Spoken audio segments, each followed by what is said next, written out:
Look, part of the problem with Harvard is that there are about 31%, almost 31% of foreigners coming to Harvard, but they refuse to tell us who the people are. We want to know who the people. Now, a lot of the foreign students we wouldn't have a problem with. I'm not going to have a problem with foreign students, but it shouldn't be 31%. It's too much. And Harvard brought these consequences upon themselves. They have promoted and allowed violent activity on campus. The Trump administration canceling all these remaining government contracts with Harvard, $100 million worth. Yeah, it's a lot of money there, and those are the remaining federal grants. So what's good, y'all? Sam Valoy, back at it again with another video. You see the thumbnail. It is safe to say that the beef between Donald Trump and Harvard University has hit a fever pitch. Now, what do we got going on today? We got some words over the weekend from Trump. We got a little response from Harvard, and then we had some action taken today. So in today's video, you have Trump's remarks from over the weekend. You'll also have Kristi Noem essentially responding to Trump's remarks, but also giving a little more insight on what's going on between Harvard and Trump. And then I put in a video from CNN at the end of all these clips to kind of their perception of what's going on. And at the end of that, I put in a video from CNN, kind of giving their perception on what's going on. And at the end of their video, I really want you to stay tuned for that CNN clip. They kind of give you a rundown of every action that Trump has taken against Harvard. I think essentially starting from like April or even as early as March. You got to stay for that part because I was actually blown away by how much action he's taken against Harvard. All right, I'm gonna end my preamble there.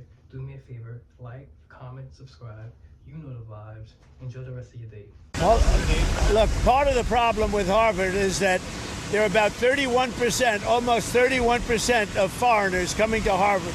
We give them billions of dollars, which is ridiculous. We do grants, which we're probably not going to be doing much grants anymore to Harvard. But they're 31%, but they refuse to tell us who the people are. We want to know who the people. Now, a lot of the foreign students we wouldn't have a problem with. I'm not going to have a problem with foreign students, but it shouldn't be 31%. It's too much because we have Americans that want to go there and to other places, and they can't go there because you have 31% foreign. Now, no foreign government contributes money to Harvard. We do.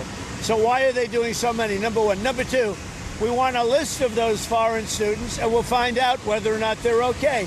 Many will be okay, I assume. And I assume with Harvard, many will be bad. And then the other thing is they're very anti-Semitic. Everybody knows they're anti-Semitic, and that's got to stop immediately. President Trump, Secretary, are you in? New York Post. You say it is a privilege, not a right, for American schools to be able to host foreigners on their campus. Yes, that's exactly right. And this program has been in place for a very long time. These policies have been in place for a long time, and Harvard brought these consequences upon themselves. They have promoted and allowed violent activity on campus. They have allowed anti-Semitism, participation with CCP and Chinese infiltration and influence on their campus, and they haven't protected their students. So we have given them multiple opportunities to share criminal activity with us, backgrounds on these students, to let us conduct the oversight into this program that is our responsibility, and they have refused to do so. So today I sent them a letter that said they will no longer be allowed to participate in this student exchange visitor program, and that's up to 27% of their enrolled students. So it's significant. Any foreign student that wishes to get an education in this country that is attending Harvard and not participating in this criminal activity, they will have to find another university to go to, because Harvard has chosen instead to not protect their students and to allow this kind of violent and discriminatory action continue. The Trump administration canceling all these remaining government contracts with Harvard, $100 million worth. yeah, it's a lot of money there, and those are the remaining federal grants. So essentially what we know is that the administration is expected at any moment, as soon as this afternoon, to send a letter to federal agencies telling them to cancel all of their existing federal contracts with Harvard. But it actually goes further than that. It tells them to not consider Harvard, but consider other options in the future instead of Harvard, which would effectively kill the entire grant program with the federal government. Now, I want to read you part of the letter that CNN obtained. This is what's expected to go out. It says, "We recommend recommend that your agency terminate for convenience each contract that it determines has failed to meet its standards and transition to a new vendor. It says going forward, we also encourage your agency to seek alternative vendors for future services where you had previously considered Harvard.